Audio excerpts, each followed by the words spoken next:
जो पैसा देने की आवश्यकता है और जो अन्य एंटरप्रेन्योर्स इस सोलर के फील्ड में काम करना चाहते हैं उसको हम फैसिलिटेट करेंगे ताकि दिल्ली में अनइंटरप्टेड पावर सप्लाई।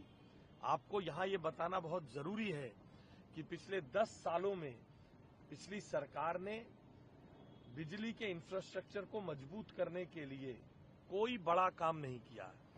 केवल और केवल लिप सर्विस करने का काम किया गया है। और यहां एक बात को याद रखने की जरूरत है कि जो डीटीएल जैसी कंपनियों को एक तरीके से बर्बाद करने का काम पिछली सरकार ने किया। बहुत सालों से कोई बड़ी परचेज इंफ्रास्ट्रक्चर के संदर्भ में हुई नहीं। जो लोग आज बड़ी बड़ी बातें बनाते हैं उन लोगों को आकर दिल्ली की मुख्यमंत्री रेखा गुप्ता जी के नेतृत्व वाली सरकार के इन एफर्ट्स को देखना चाहिए। मगर हाँ, वे तो स्वयं घोषित बेरोजगार नेता हैं, उनके पास तो यही काम बचा है। सर, इससे आसपास में कितने इलाकों को फायदा होगा? देखिए, यहाँ आसपास के इस इलाके के लगभग 1 लाख परिवारों को इसका लाभ मिलेगा। जब और इसका फायदा समझिए, डीटीएल का ग्रिड, जैसा मैंने पहले कहा, बड़ी खरीद नहीं पिछली सरकार ने की, उसके कारण ग्रिड्स ओवरलोडेड हैं, ट्रांसफार्मर्स ओवरलोड हैं। ये 20 मेगावाट स्टोरेज करके जब इससे इस्तेमाल होगी तो इंफ्रास्ट्रक्चर पे से वजन, इंफ्रास्ट्रक्चर का लोड कम होता है।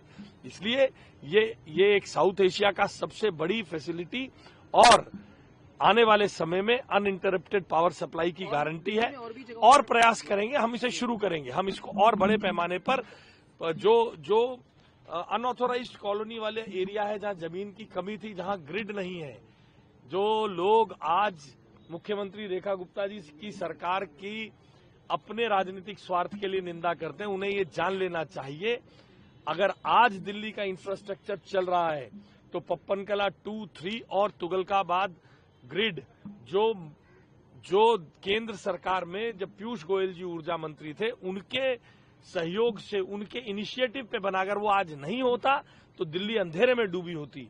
इसलिए सुधार का काम चाहे केंद्र हो या राज्य हो, भारतीय जनता पार्टी ही नरेंद्र मोदी जी के मार्गदर्शन में करती है।